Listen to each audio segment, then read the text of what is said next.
Hello and greetings from Northumberland.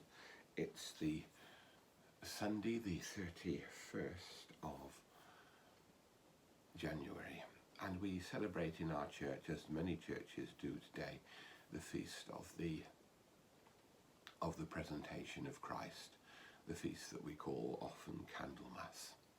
This is a very ancient biblical feast, timed most accurately at 40 days after Christmas, so we're anticipating it by a day or two to celebrate it on a Sunday.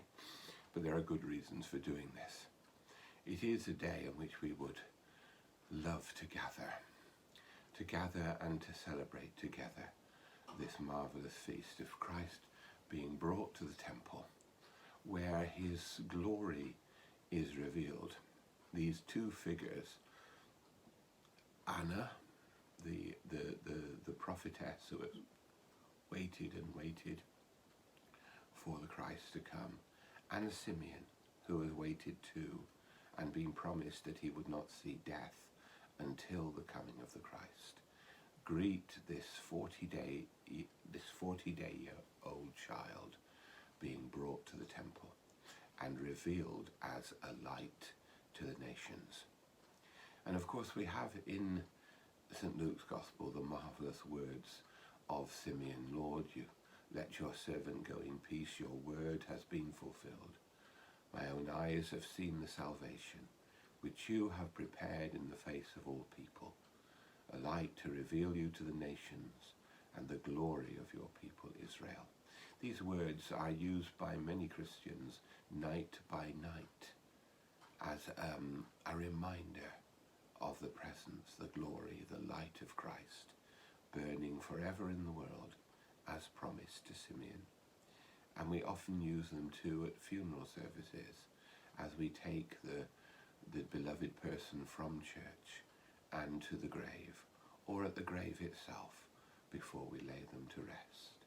Because these are words of hope and promise for Christian people, that Christ is a light for all nations. We know this feast has been celebrated back through the ages because we can look at the histories and the sermons of the church, and I just note here that there is a sermon by a bishop called Methodius, preached in about the year 312, Cyril of Jerusalem preaching in 360, Gregory the theologian in 380, and Gregory of Nyssa 400, and John Chrysostom 407. And we also have a marvellous account from the Spanish nun Egeria, who went to Jerusalem in about 380, 382, 383, and shared in this service where all the people gathered at the site of the temple, the site of the resurrection, and lit candles and remembered that Christ is the light of the world.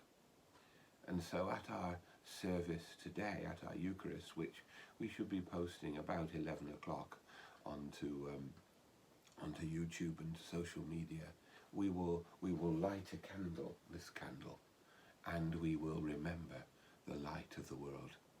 And that candle we will use every day from tonight and throughout February, in response to the call of the archbishops, that we should remember those who have died and those who are still dying because of the COVID-19 pandemic.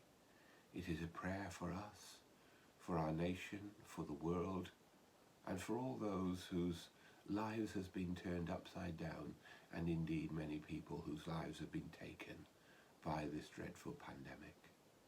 And we light the candle as a sign of hope.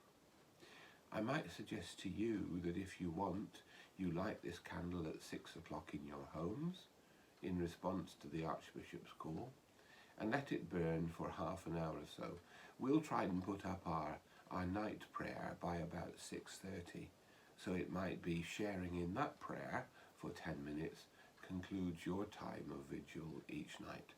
Or just light the candle, say the Song of Simeon, light the candle, pray for God's presence with us. Share with us in whatever way you want. We'll be saying our prayer at 6 p.m. tonight, lighting the candle and posting it as soon afterwards as we can. So today, in our celebration, we remember the light and the love and the presence of Christ in these dark times, and pray that he will lead us with light and hope, healing and peace. May God bless us all.